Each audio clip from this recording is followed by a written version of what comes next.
हम जाड़े के मौसम में अधिकतर लोगों के मुख से सुनते हैं कि आज कोहरा ज़्यादा पड़ रहा है, आज कम पड़ रहा है, आज कोहरा नहीं बस कुहासा है। तो हमारे मन में यह आता है कि कोहरा क्या है, कुहासा क्या है, इन दोनों में अंतर क्या है, कब हम कोहरा कहेंगे, कब हम कुहासा कहेंगे। इसी के साथ मुझे एक बात याद आ गई कि लोग कहते हैं कि हमारी ज़िंदगी भी कोहरे के समान है। जैसे कोहरे में बहुत दूर तक नहीं दिखता है, लेकिन जैसे जैसे हम आगे चलते रहते हैं वैसे वैसे हमें आगे दिखने लगता है और एक समय आता है जब हम अपनी मंजिल पर पहुंच जाते हैं। उसी तरह अपने जीवन में जब लक्ष्य दूर तक न नज़र आए तो हमें हार कर बैठने की ज़रूरत नहीं है। हमें धीरे धीरे जहाँ तक संभव हो आगे बढ़ते रहना चाहिए और हम एक दिन अपने लक्ष्य को ज़रूर प्राप्त करेंगे। और एक जगह बैठकर केवल सोचेंगे कि आगे तो कुछ नहीं दिख रहा है, कैसे आगे बढ़ें, तो कभी भी हम अपना लक्ष्य प्राप्त नहीं कर सकते। इसलिए मैं सभी प्रतियोगी विद्यार्थियों से ये कहना चाहता हूँ कि आप भी निराश होकर न बैठें, इस जीवन को कोहरा समझिए, बस अपने कर्तव्य का निर्वहन करते रहिए। मंजिल एक न एक दिन आपको अवश्य मिलेगी, यह बात मैं दावे के साथ कह सकता हूँ। अब बात आइए करते हैं कोहरा एवं कुहासा की।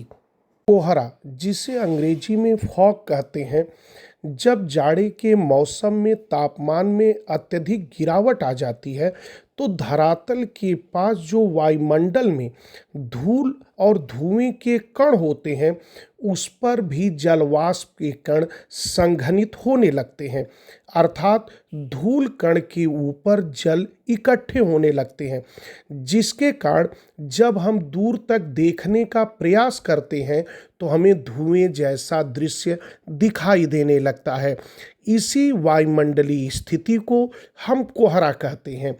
दृश्यता अर्थात हम कितनी दूर तक देख सकते हैं, इसके आधार पे कोहरे कई प्रकार के होते हैं और यह वर्गीकरण सब लोग अपने अपने तरीके से करते हैं। इसलिए यहाँ पर केवल हम समझाने के लिए हम इस पैमाने का इस्तेमाल कर रहे हैं। अगर कोहरे की बात करें तो ये मुख्यतः 4 भागों में बांटा जाता है। हल्का कोहरा, इसकी दृश्यता लगभग 1 किलोमीटर तक होती है। वहीं पर दूसरा साधारण कोहरा, इसकी दृश्यता आधा किलोमीटर तक होती है। तीसरा सघन कोहरा, अर्थात इसकी दृश्यता 300 मीटर तक होती है। वहीं पर चौथा अति सघन कोहरा, अर्थात यहाँ की दृश्यता 300 मीटर से भी कम होती है, अर्थात जब 300 मीटर से भी कम दूरी तक हम देख सकें तो उसे अति सघन कोहरा के नाम से जानते हैं। अब हम बात कुहासा की करते हैं। कुहासा को कुछ लोग धुंध के नाम से भी जानते हैं और अंग्रेजी में इसे मिस्ट कहते हैं। कुहासा भी एक प्रकार का कोहरा है। अंतर केवल इतना होता है कि जब हम 1 किलोमीटर से अधिक लगभग 2 किलोमीटर तक देख सकते हैं तो हम उस स्थिति को कुहासा कहते हैं। अगर हम बात अब संक्षेप में कहें तो जब ठंडक में इस तरह धुएं की स्थिति बने और हम ज़्यादा दूर तक न देख सके, तो जब हम 1 किलोमीटर से कम हमें दिखाई दे तो उसे हम कोहरा कहते हैं, और जब 1 किलोमीटर से अधिक लगभग 2 किलोमीटर तक दिखे तो उसे हम कुहासा कहते हैं। आज हमने चर्चा कोहरा और कुहासा की किया। निश्चित है आप बातों को अच्छी तरह से समझे होंगे। अब मैं अपनी वाणी को विराम देता हूँ। बहुत बहुत धन्यवाद।